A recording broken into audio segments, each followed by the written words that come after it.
ونصلي على رسوله الكريم اما بعد.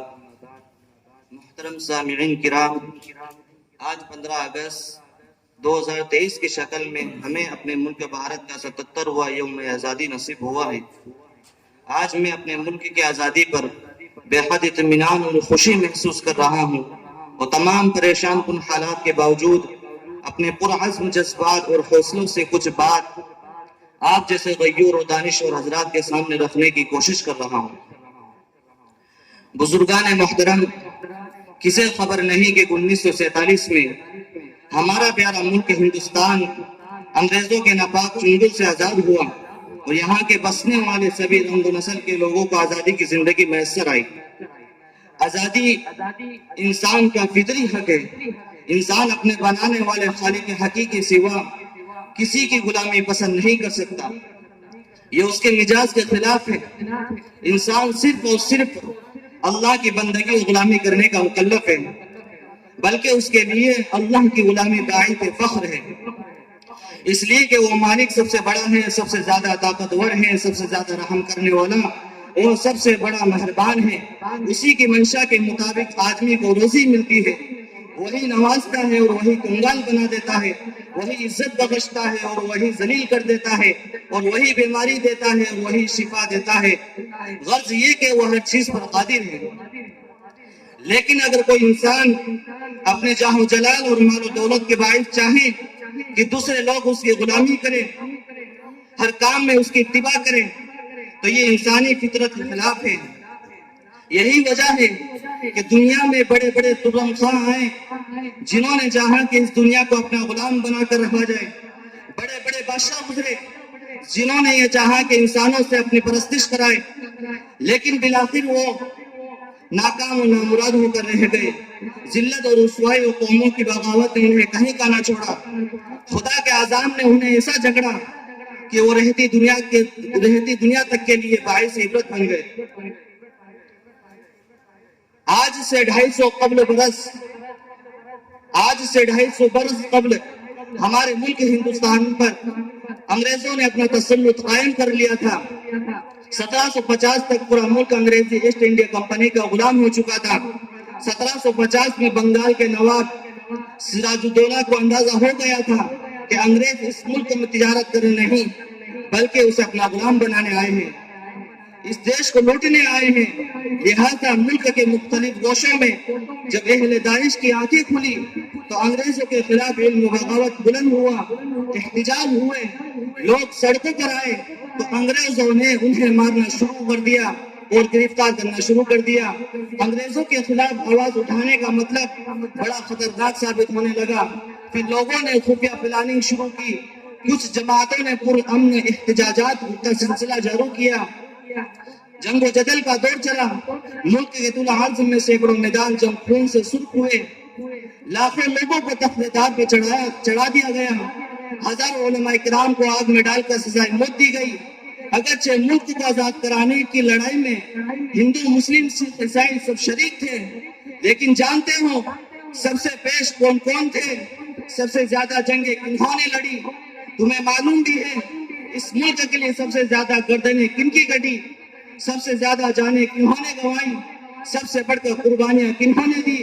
جی ہاں، ہم مسلمانوں کے اسلاف و اکابر نے، علماء دین نے، جن کے چند نام پیش کرتا چلوں: مولانا شاہ ولی اللہ دہلوی، مولانا شاہ عبدالعزیز دہلوی، مولانا سید احمد شہید، مولانا اسماعیل شہید، مولانا حاجی امداد اللہ مکی مہاجر، فضل حق خیر آبادی، مولانا عبدالکلام آزاد، مولانا محمود حسن دیوبندی، مولانا علی جوہر، مولانا حسین احمد مدنی رحمہم اللہ تعالی. یہ وہ علماء ہیں جنہوں نے اس دیش کو انگریزوں کے چنگل سے آزاد کرانے کے لیے شروع سے آخر تک پیش رہے، جس کی گواہی خود انگریز تاریخ نگاروں نے دی ہے. محترم سامعین کرام، لیکن آپ کو معلوم ہے کہ ظالم انگریز اس دیش آزاد ملک کو کئی طرح کی مصیبتوں میں ڈال کر گیا تھا. انگریزوں نے ہی اس دیش کے ٹکڑے کرانے کی سازش کی. انگریزوں نے ہی اس دیش میں ہندو مسلم کو لڑانے کے لیے نفرت و فساد کا بیج بویا. انگریز تو چلے گئے لیکن اپنے بعد اپنے ہزاروں حمایت کاروں اور اس دیش کے غداروں کو چھوڑ گئے جنہوں نے کل تک انگریزوں کے تلوے چاٹے تھے اور چند پیسوں اور عہدوں کے لیے ظالم انگریز کا ساتھ دیا تھا. وہی بعد میں چل گئے اس ملک کی پرامن فضا کے لیے زہر آلود وائرس بن گئے. انگریزوں کے بعد یہی لوگ اندرون خانہ اس ملک میں ہندو مسلم کی آگ بھڑکاتے رہے, دنگے کرواتے رہے, مسلمانوں کو آتنکوادی بتا کر ہندو بھائیوں کو ڈراتے رہے. آج 60-70 سال کی سازشوں کا نتیجہ ہے کہ ملک پر انہی کے پیروکاروں کی حکومت قائم ہے. ہزار کوششیں ہو رہی ہیں کہ ملک کو پھر سے غلام بنایا جائے. ملک کی جمہوریت پر ڈاکے ڈالے جا رہے ہیں, مذہب کی کتابوں میں تحریف و ترمیم کی جا رہی ہے, بے قصوروں کو سر عام مارا اور کاٹا جا رہا ہے, حق والوں کا حق چھینا جا رہا ہے, مسلمانوں سے اس ملک کی شہریت مانگی جا رہی ہے. یہ سب کچھ اس لیے ہو رہا ہے اس آزاد دیش کو ہندو راشٹر بنا کر پھر ایک بار غلامی کی زنجیروں میں جکڑ دیا جائے.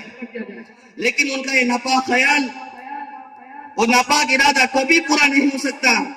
ان کا یہ خواب کبھی شرمندہ تعبیر نہیں ہو سکتا, اس لیے کہ اس ملک کا امن, اس ملک کا ہر باشندہ جمہوریت پسند ہے.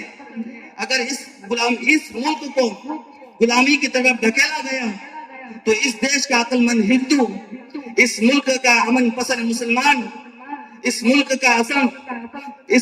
کا انصاف پسند عیسائی اور اس دیش کا اتحاد پسند صرف خاموش نہیں بیٹھے گا.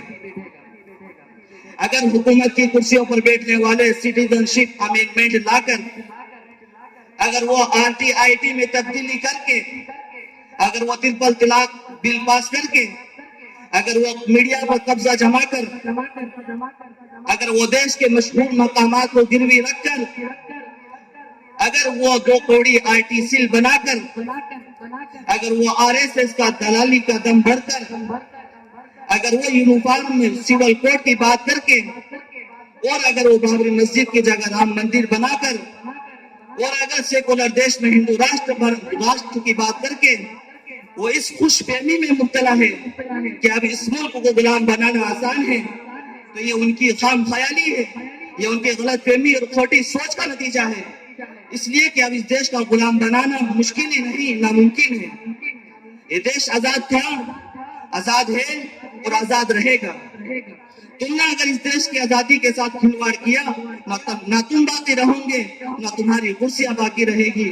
محترم سامعین, آج 15 اگست کے موقع پر میں کھل کر کہنا چاہتا ہوں کہ اس ملک کے چپے چپے پر, اس دیش کے خطے خطے اور ذرے ذرے پر ہم سب کا برابر حق ہے. کوئی اس دیش میں ہم کو ڈرا نہیں سکتا, کوئی اس دیش سے ہم کو بھگا نہیں سکتا. کتنی آندھی چلے یا طوفان آوے, کوئی اس دیش کا کچھ نہیں بگاڑ سکتا. میں اس بات پر مطمئن ہوں کہ ہمارا دیش آج بھی آزاد ہے, اور میں پر امید ہوں کہ ہمارا دیش کل بھی آزاد رہے گا. میں اپنی تقریر کو راحت اندوری کے اشعار کے ساتھ ختم کرنا چاہتا ہوں. اگر خلاف ہے ہونے دو, جان تھوڑی ہے. اگر خلاف ہے ہونے دو, جان تھوڑی ہے. یہ سب دعا ہے, کوئی آسمان تھوڑی ہے. جو آج صاحب مسند ہے کل نہیں ہوں گے, جو آج صاحب مسند ہے وہ کل نہیں ہوں گے. کرایہ دار ہیں, ذاتی مکان تھوڑی ہے. لگے گی آگ تو آئیں گے گھر کئی صدمے, لگے گی آگ تو آئیں گے گھر کئی صدمے. یہاں پہ صرف ہمارا مکان تھوڑی ہے. سبھی کا خون شامل ہے یہاں کی مٹی میں, سبھی کا خون شامل ہے یہاں کی مٹی میں.